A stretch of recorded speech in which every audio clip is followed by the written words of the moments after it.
गीता अध्याय 15 श्लोक 8 शरीरं यद्वाप्नोति यच्चाप्युत्क्रामतीश्वरः गृहीत्वैतानि संयाति वायुर्गन्धानिवाशयात्. शरीरं अनुस्वाराचा य, यद्वाप्नोति वा पूर्ण म्हणायचा, अवाप्नोति असं ऐकू येईल.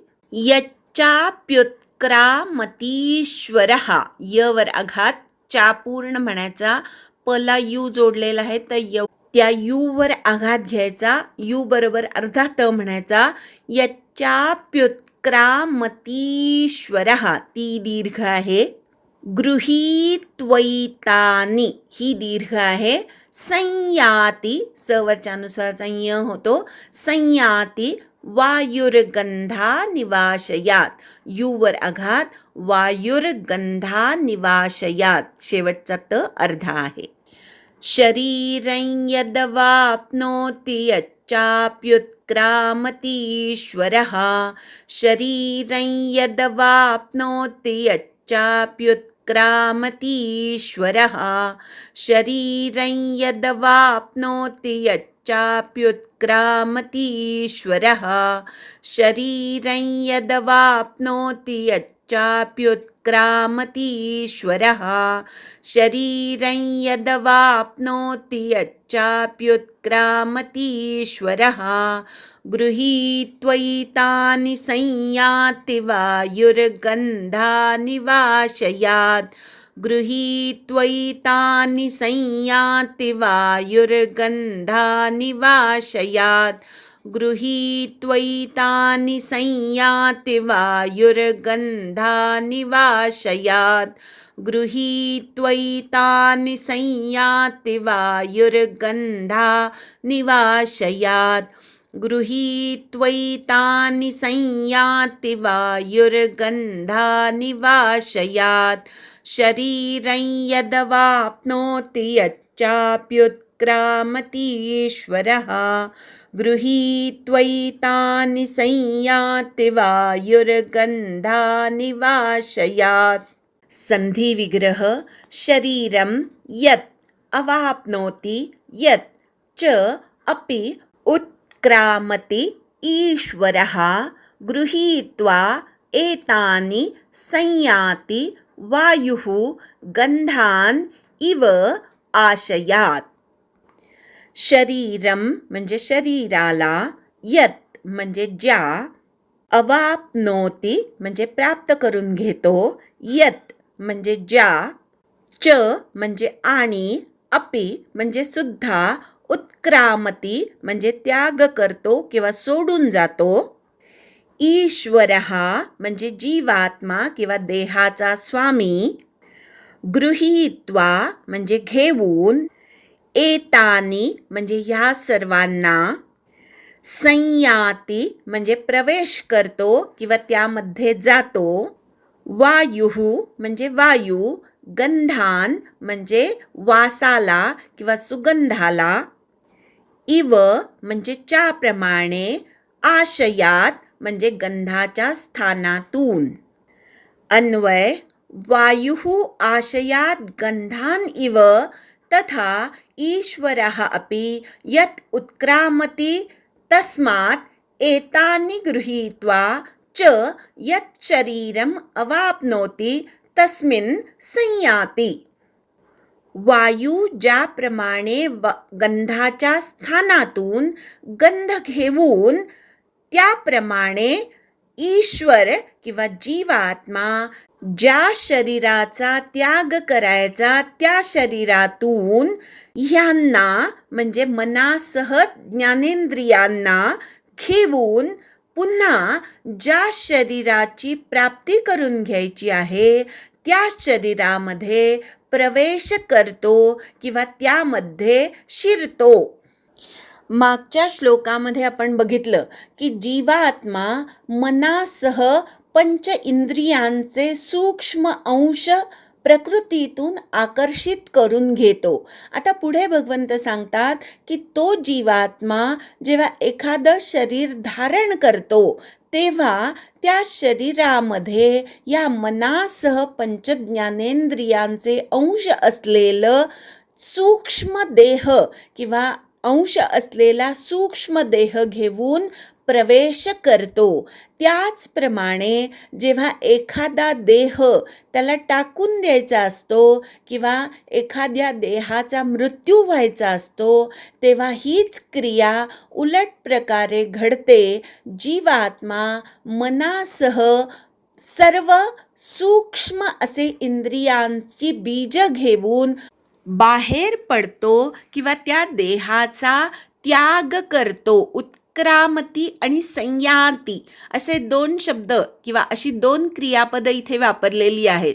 उत्क्रामती म्हणजे त्याग करतो आणि संयाती म्हणजे प्रवेश करतो. जीवात्मा जो आहे तो गर्भामध्ये प्रवेश करतो आणि गर्भाला चलनवलन सुरू होतं किंवा गर्भामध्ये जीव अवतरला असं आपण म्हणतो. त्याचप्रमाणे देहातनं जेव्हा जीवात्मा या 6 गोष्टींना घेऊन बाहेर पडतो तेव्हा आपण म्हणतो की देह मृत झाला किंवा जीवात्मा निघून गेला आणि आला हे आपण दिलेली नावं आहेत.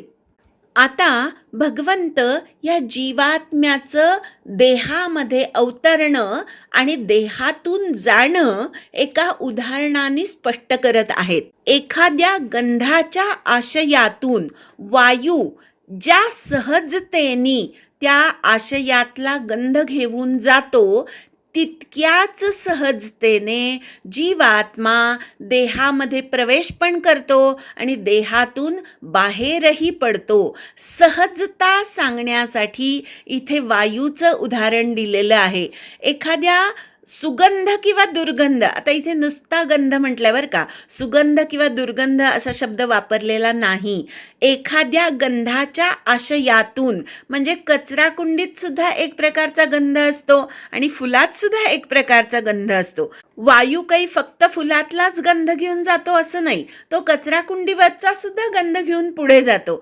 त्याप्रमाणे जीवात्मा एखाद्या सज्जनाच्या देहातनं सुद्धा बाहेर पडतो किंवा एखाद्या दुर्जनाच्या देहातनं सुद्धा बाहेर पडतो आणि त्याचं बाहेर पडणं किती सहज आहे तर गंधाच्या आशयातून वायूने गंध घेऊन जाणं जितकं सहज आहे तितकं सहज जीवात्म्याने देहात अवतरणं किंवा देह सोडून जाणं सहज आहे. सहजता या उदाहरणावरनं आपण शिकायची आहे.